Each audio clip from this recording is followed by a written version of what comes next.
what is called, as Jonathan said, remote proctoring, ensuring assessment opportunities in a pandemic. I think the first thing to probably to say is, obviously, this is all very unprecedented times, and I think we've all, over the last 7 or 8 months, have all come across various, sorry, this isn't going forward as I expected.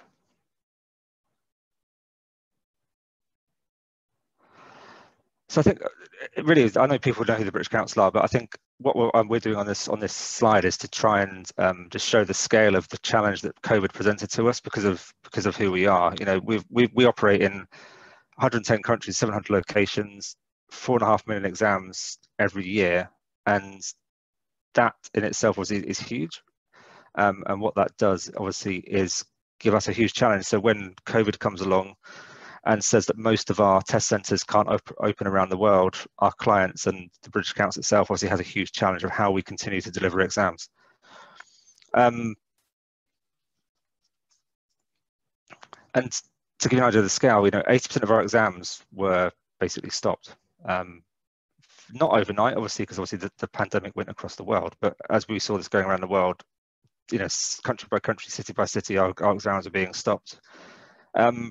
And obviously that's a huge issue for British Council, but it's a bigger issue for obviously our candidates as well, who continue to need their assessment opportunities to be there. But obviously for the first probably month, 6 weeks, certainly initially we couldn't do that. We were struggling to give candidates those opportunities as everyone tried to get their head around what the pandemic meant for the British Council and for the candidates. So the challenge for us was, how could we deliver assessments safely, securely, and with the integrity for which the British Council is known.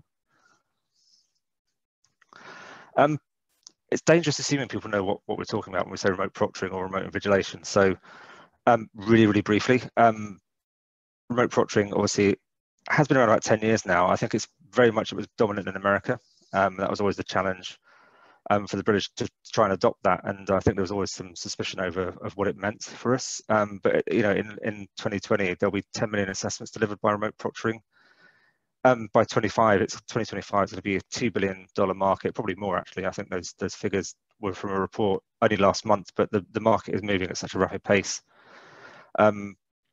We will see that grow significantly. What started as a fairly basic service, I think, now is a very technology enhanced service with artificial intelligence, looking at things like facial recognition, keystroke recognition, eye tracking, and audio and visual analysis. So it's a huge and very different thing to what started 10 years ago.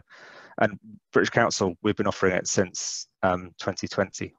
June 2020, through referring for 4 different suppliers. So all of you will know the British Council isn't necessarily a technology company, but we've partnered with what we believe are the world's leading suppliers of remote proctoring technology to continue to deliver a service to our clients. There's 3 types of remote invigilation. I'm not going to go into them in great detail, but we have automated, we have record and review, and we have live proctoring. What we're talking about here today is that live proctoring option and how we continue to offer our clients a really secure service using those live proctors that we have all around the world. But the challenge is, obviously, with the British Council, I mentioned already, we work in 110 countries. The world is not equal. The world, and especially when you start to get into technology, the world is certainly not equal.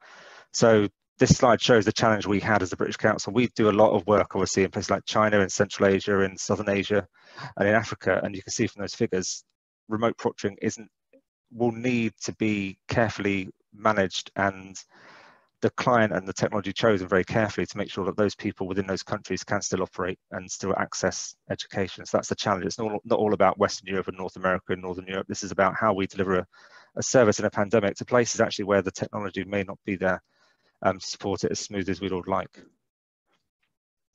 And one of the biggest challenges we had actually is before, as I mentioned before, it was a very American-dominated service. And it's how before COVID came along, I think a lot of people thought remote proctoring was a bit of a cheat, effectively. It was a way of students maybe to get around some of the things that we would normally see in test centres. So there's a big education thing for us to do with our clients to try and take them away from these sort of myths that are on the screen now, from exams in your pajamas, and it's really technical. It requires high bandwidth of internet to work on it, and it's not comparable with traditional testing. And what we had to do, win those hearts and minds over the last few months to get people to a position where now we're starting to see people are seeing it is as secure. Students actually prefer it. You're getting to do an exam like we are sitting here now in our home, rather than traveling on public transport in a pandemic. So actually students prefer it. It is for high stakes exams. It works on really low bandwidth. So down as low as 0.5 megabits will actually work for a video exam with this because of the compression technology that these systems use. And setup is really, really easy as well. It's sometimes as simple as a click of a button and you're in. So all of this is helped by an underpinned change in risk appetite as well. So a lot of our clients will obviously get very suspicious of this, but actually it was a case of we do remote proctoring or we don't test, because a lot of these countries were obviously locked down. So we have to find a way of how do we get students access to a testing opportunity. And that's where my colleague Eunice is going to take over and talk to you about some of the what we actually did with ACCA, and Joyce is on the call, as Jonathan said earlier on, and we'll be talking to her, Joyce, later on. So Eunice, over to you.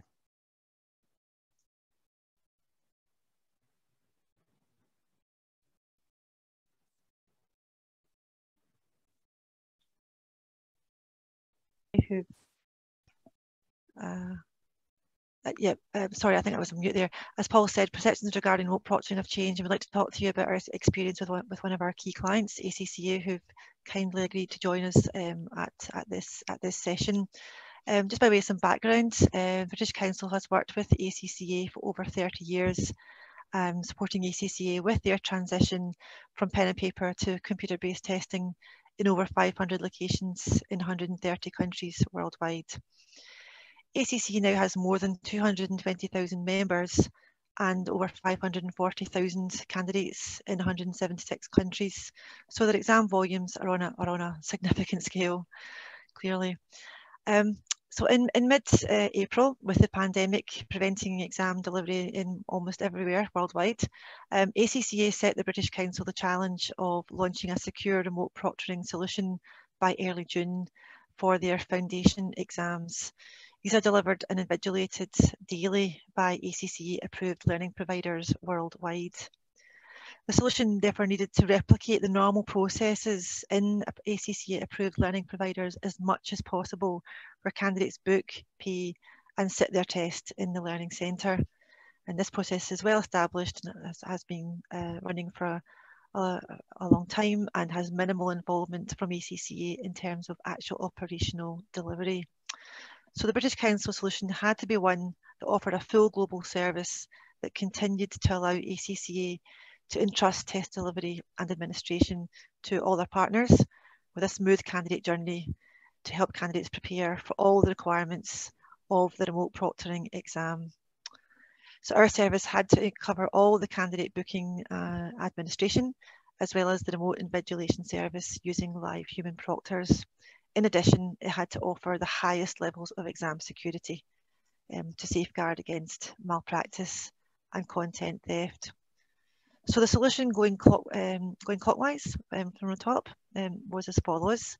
To set up a new dedicated central administration team to manage the service, a central global candidate cloud-based exam booking and payment portal for all the candidates, no matter where they were located. Very importantly, candidate customer service to handle customer queries regarding their booking. Remote proctoring slots to be available just 7 days from the date the candidates book their exam.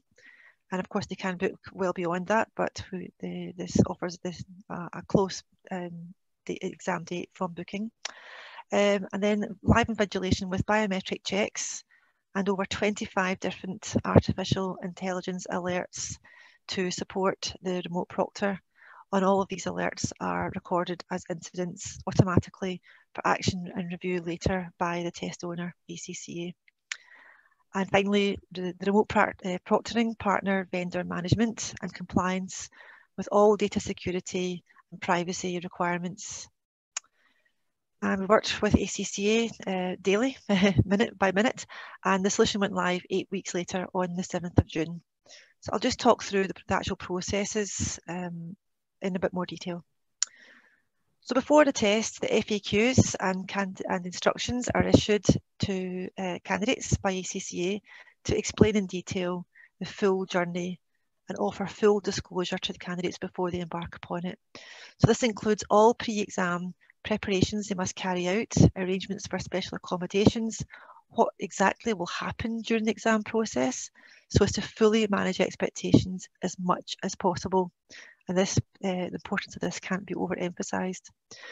The candidate carries out pre-exam technical checks to ensure they have all the technical resources and equipment to successfully sit an exam using live remote proctoring, particularly a high-stakes exam. The candidate reads, understands and accepts the privacy notice and all terms and conditions, again, before they actually register and commit and pay for the exam. The candidate then schedules the exam at a time of their choice, as I mentioned, minimum 7 days from payment. And on the actual test day before the exam, the candidate downloads the chat box and browser extension so that the remote proctor can communicate and control the candidate device during the exam. So during the test, first the candidate ensures their environment meets the test owner requirements, e.g. it's private, only one monitor, blank paper and calculator are at the candidate workstation. The proctor carries out the ID checks supported by the biometrics during the welcome process, and then a remote system check taking control of the candidate's mouse. The proctor asks the candidate to pan the room and show the monitor and desk space. And once these checks are complete, the candidate is then passed to a separate proctor for the exam to begin. This proctor carries out live monitoring of the candidate and the screen supported by the AI and communicates with candidates via the chat box that they have downloaded beforehand. The AI system flags up any irregular incidents and the proctor inspects each flag with all incident reports recorded for review later. And at the end, the candidate alerts the proctor via the chat box that the exam is complete and ready for submission. And the proctor ensures that all scratch paper is destroyed. After the test, the candidate receives their grade in a time window dependent on the test owner, moderation processes, and of course this can be immediate. So just as we had gone with the foundation exams, that was the foundation exams up and running, ACCA then asked us to provide a remote proctoring solution for candidates sitting their high stakes professional exams in September and again in December 2020, wherever test centres could not open.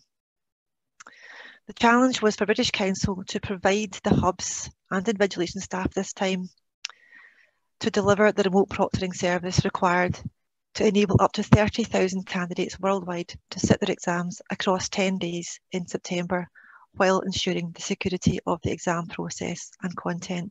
So this solution was a bit different. This was one where we were providing the staff and the hubs, unlike the foundation exams, where we had worked with our partner in remote proctoring to provide the remote proctors via the partner.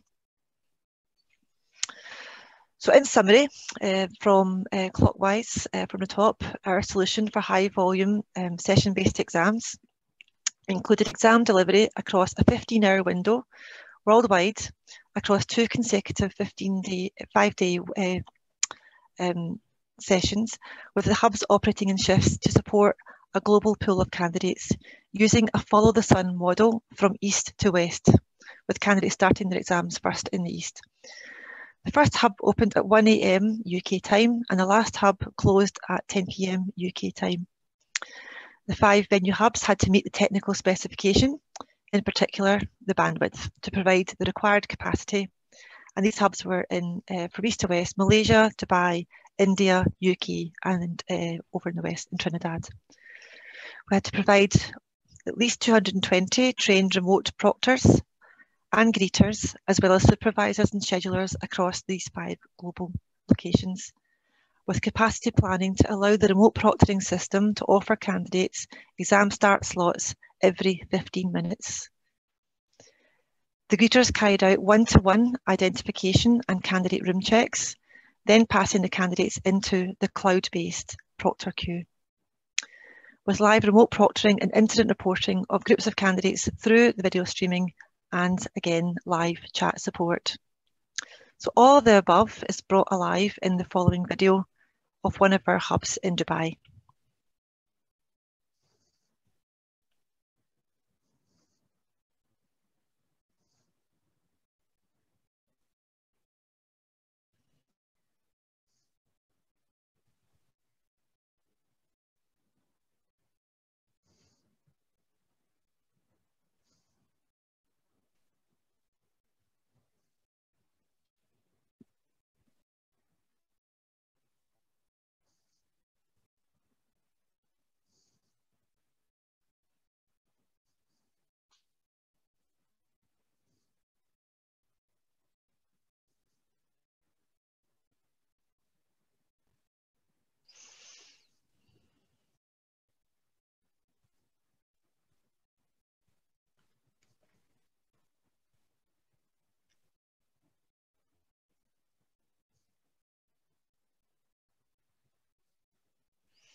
So as with the foundation exams in the first example, candidates are asked to prepare thoroughly for this exam, which is a minimum of 3 hours before the day.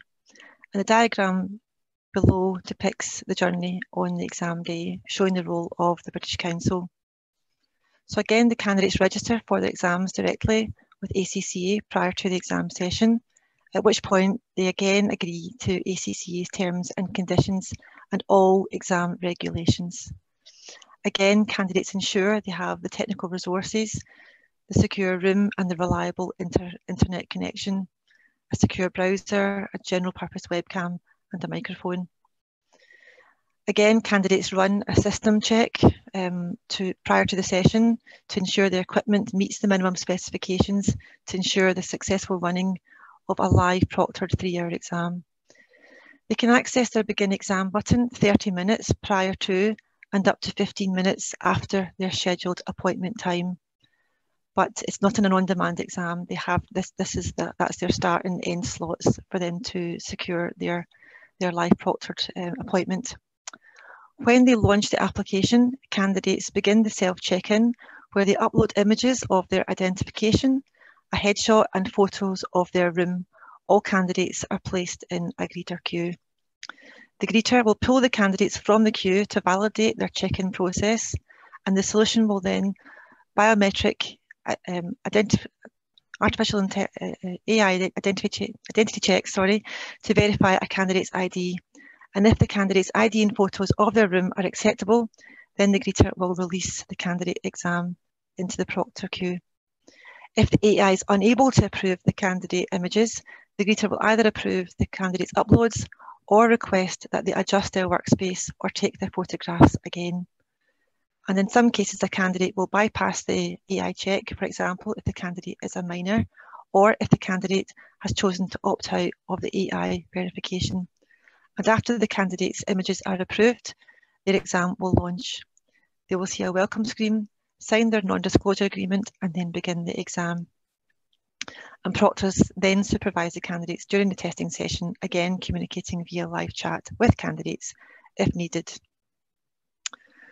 So since the go live date in June, we are pleased to say that over 10,000 ACCA candidates across 108 countries have registered and sat their foundation exams to start their ACCA journey. And in September, the service to provide 30,000 exams was successful, with planning now ongoing to increase volumes to meet whatever demand is required in December 2020. And ACCA, we understand, are now planning a hybrid delivery model going forward that allows for test centre delivery and remote proctoring where test centre delivery is not viable. Remote proctoring is now business as usual. So it's been a faster new product development process than anyone would have liked, But we've learned a lot from the experience and we'd like to share some of these reflections with you. Thanks, Eunice. I appreciate that we're very close to time. So very quickly, when we went into this, I think we all no one knew what they were going into, and I think some of the questions or statements on the screen are things that we need to think about in terms of when you're thinking about adopting remote proctoring, thinking about what level of security is required, thinking about the type of proctoring you want, from live proctoring, from recorder view to automated. Validating ID is key. You need to ensure the person in front of you is the person who they say they are and the person who's registered.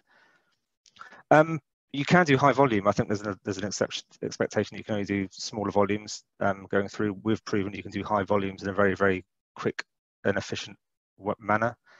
Live proctoring is highly secure, but it's not a like-for-like experience with test centers, so you need to make sure you understand how that will work. Dealing with breaks, obviously in a test center, you can get up and have a break. Someone can escort you to a toilet. That doesn't happen in remote proctoring, so think about your strategy around that. What additional support do you need that you can give at home versus what you could do in a test center? What's unauthorized? What's unauthorized in a test center might not be unauthorized in a home. So again, a lot of thinking around that. Thinking around test owners need to think about how they communicate what is required to their students. And last but not least, GDPR comes up, and obviously we need to think about how GDPR is applied, how long you keep video footage for, where it's stored. Is it in the EU? Is it in America, for example?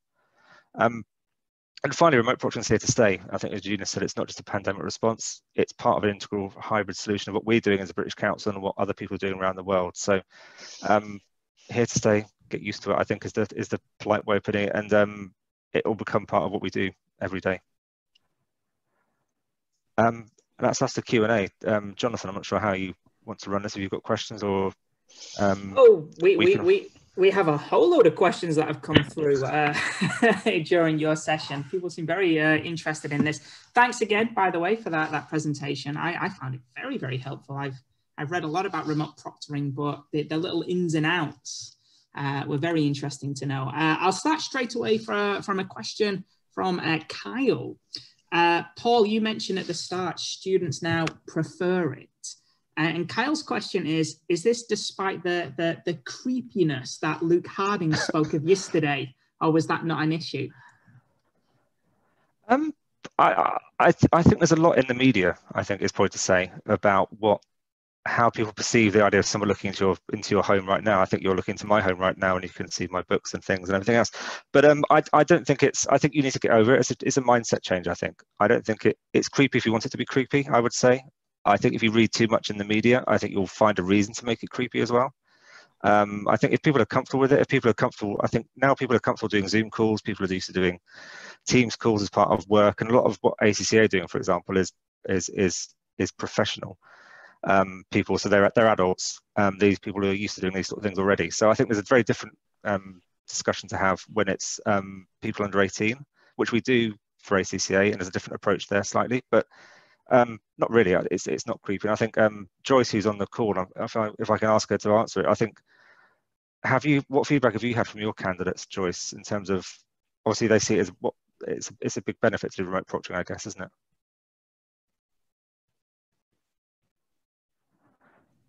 Hi, Paul. Yeah, hi everyone. Yeah, definitely. I think for us, we saw over 300 students of ACC were able to complete their ACC journey because they were able to take their exam remotely in September. So they became affiliates and are now on their way to that, the member status. I think otherwise they would have not been able to sit their exam and their journey would have been impacted. I think it's probably, it's not for everyone. And obviously we've used it as a contingency, to allow us to continue delivering exams through the pandemic. But from the uptake that we've seen, the students who do want to engage and do want to take up remote invigilation, when it works well, I think that it's a very good experience for them, and we've had very positive feedback. Thanks, Jess. Thank you. A question from Tracy. have there or were there any issues in China? For a period of time, there seemed to be some difficulties with firewalls in China, which prevented some tests, for example, TOEFL IBT Home Edition, from being used. Do you know anything about any China issues with remote proctoring? We had no issues in China with this operation because we didn't actually operate it in China. So that's the best way. That's the best way to get around it. We are aware of issues. So for this, we were quite lucky, I guess, if it's the right word to use. We actually ran exam centres in China. So as Joyce said, this was a pandemic response. So actually in the June session and in September, we actually ran sessions in China as normal. So we didn't actually use it, but there are challenges around the firewall. There's challenges around the Chinese government and certainly around some of the education agencies, what they will accept as, how you have exams invigilated and where that data is then stored and accessed. That's a huge challenge for anyone who's thinking of going into China. It's thinking those things through and working with the Chinese authorities to make sure what you deliver is acceptable to them, because you shouldn't assume what we do in the UK is acceptable to them there. So that's one of the big challenges. Data storage, GDPR or the equivalent in China is a big issue to getting exams in China. The firewall thing is actually quite easy to solve. You have a local server. That's the easy bit. It's actually getting the relevant approvals to run it. Thanks, Paul. Damien had a number of questions. Damien asks, how did you know whether malpractice was occurring, and was it possible to identify malpractice at the time, or did it involve reviewing recordings later? I can part answer it, and maybe Eunice can answer it as well. So we did live proctoring. So we were doing this now, what we're doing now. I was seeing everything in the room, or not me personally, I wasn't a proctor, but we were seeing everything in that room. We had, Eunice mentioned her thing, there's 25 different types of AI also underpinning that. So there was keystroke analysis, there was eyeball tracking, there was loads of things going on that would actually flag to a proctor in real time that you might want to look at something in a candidate. So we would have a ratio of up to 1 to 15 in terms of a proctor to candidate ratio. Obviously, those are quite small screens on video streams on a screen. And what we would see is you would get an alert, you would see on another screen, a much bigger version of that screen, what you're looking into that room, and it would actually tell you what to look for. So we would record, it would be in real time. Those recordings are available for up to 6 months afterwards. So you could go back and we could flag something, and then ACCA would potentially look at that later on in more detail if required. But we would not necessarily stop the exam there and then. We would record the incident and basically fill a report to ACCA. Is there anything Eunice or Joyce you want to add to that? Yes, well, the proctor would, if they felt the alert warranted an intervention, they would speak to the candidates through the live chat and ask them to perhaps re-scan the room, show what's on their monitors. So there would be live interventions if any of the flags showed that there was a suspicious incident which was in line with the requirements set by ACCA. ACCA would tell us what they regarded as something they wanted checked, and then that intervention would happen if required. That's why we think live proctoring is the, sorry, go on, Joyce. No, I was just going to say, and I guess from ACCA's point, what we found was, any cases being referred to us actually having the video and watching it back as part of the investigation made it probably easier to come to a conclusion than, in centres where we are receiving reports after the incident, and we have to just look at the evidence that's submitted on paper. Sometimes that's actually quite inconclusive. So what we found was, for the cases we did investigate, it was actually much more conclusive having access to the videos. Thank you very much. That's all about the time we have for this session. So thank you very much again, Paul, Eunice and Joyce, for your presentation. Coming up next in this room will be Emily Chung, Anne Rowena David, and Pravina Manoharan on coping with face-to-face speaking assessments in a global crisis, ways to bridge the gap. We'll begin that in about 7 minutes time. So hope to see you all there. Thanks again, guys. Thanks very much. Have a nice little break. Thank you.